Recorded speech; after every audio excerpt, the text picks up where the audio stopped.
Telangana rising 2047 లో vision లో భాగంగా ఒక స్ట్రాటజీ తీసుకున్నాం. ఆ స్ట్రాటజీ తెలంగాణ రాష్ట్రాన్ని 3 విభాగాలుగా విభజించుకున్నాము. ఈ ఔటర్ రింగ్ రోడ్డు లోపలి భాగాన్ని మొత్తం ప్రణాళికబద్ధమైన అభివృద్ధి చేయడానికి ఈ ప్రాంతాన్ని కోర్ అర్బన్ రీజియన్ ఎకానమీ కింద మనము డిమార్కేట్ చేసుకున్నాం. This is called cure. ఎన్నో రకాల పొల్యూషన్స్ ఉన్నాయి. వీటిని తగ్గించడము లేకుండా చేయడము, తద్వారా ఒక నెట్ జీరో సిటీ లాగా కాలుష్య రహిత నగరంగా మార్చాలి అని అంటే దీన్ని క్యూర్ చేయాల్సిందే.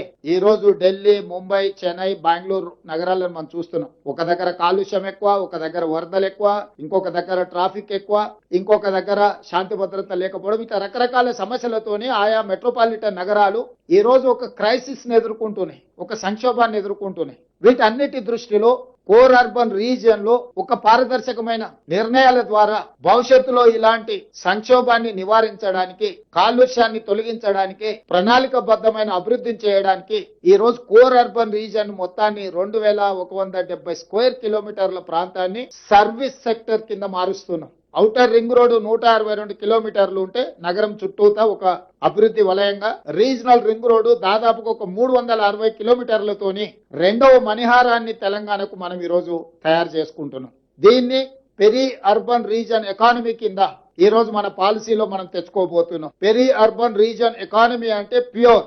ఈ ప్రాంతంలో మ్యానుఫ్యాక్చరింగ్ జోన్, ఇక మూడవది regional ring road out side Telangana border, rural agricultural region economy. అంటే ఏ రాష్ట్రంలో ఏ దేశంలో కూడా వ్యవసాయ ఆధారిత ప్రణాళికలు చాలా తక్కువగా ఉన్నాయి. గతంలో ఏ విజన్ ఏ పాలసీ డాక్యుమెంట్ చేసినా అర్బన్ బేస్డ్ పాలసీ తీసుకొచ్చేది. ఇప్పుడు మేము వ్యవసాయాన్ని, గ్రామీణ ప్రాంతాలను, వ్యవసాయ ఆధారిత ఉత్పత్తులను నిర్లక్ష్యం చేయదలుచుకోలేదు. ఈ స్టేట్ ఎకానమీలో వాళ్ళ స్టేక్ హోల్డర్స్ గా మార్చదలుచుకున్నాం రైతులను.